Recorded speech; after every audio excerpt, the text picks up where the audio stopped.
ఈ ఈ గౌరవ సుప్రీంకోర్టు వారు ఇచ్చినటువంటి ఓరట్ను పురస్కరించుకొని ప్రతి కార్యకర్త మీద పెట్టినటువంటి బిఎన్ఎస్ సెక్షన్ 111 ప్రతి కేసు కూడా క్వాష్ చేయిస్తామని మీ అందరికీ జగన్మోహన్ రెడ్డి గారి తరఫున నేను ప్రమాణం చేస్తున్నాను.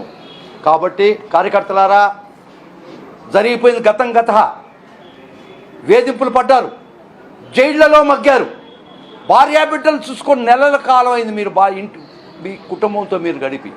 ప్రతి ముద్దాయిని మల్టిపుల్ ఎఫ్ఐఆర్స్, ఒక ముద్దాయిని ఒకే పోస్టింగ్కి 20 కేసులు పెట్టినటువంటి సాదృశ్యం ఉంది.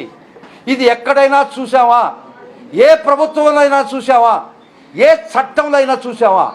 ఒక పోస్టింగ్కి ఒక ముద్దాయిని అన్ఎండింగ్ పెరీనియల్ ప్రాసెస్, ఊరు తిప్పి స్టేషన్ తిప్పి మీరు కేసు పెట్టడం దుర్మార్గం కదా.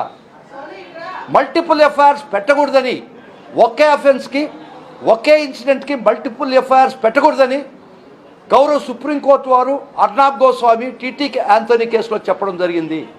అయినా మీరు తొంగలో దొక్కారు, చట్టాన్ని మీరు ఖాతరు చేయలేదు, బేఖాతరు చేశారు.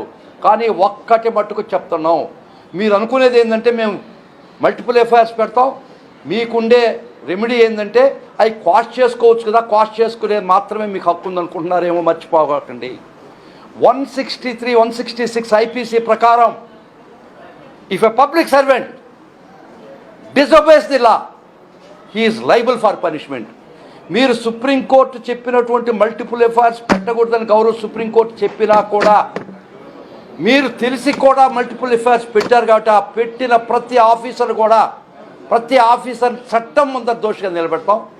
కార్యకర్తలారా, నిజంగా ఈరోజు సుదినం, ఈరోజు మొదలైన సుదినం.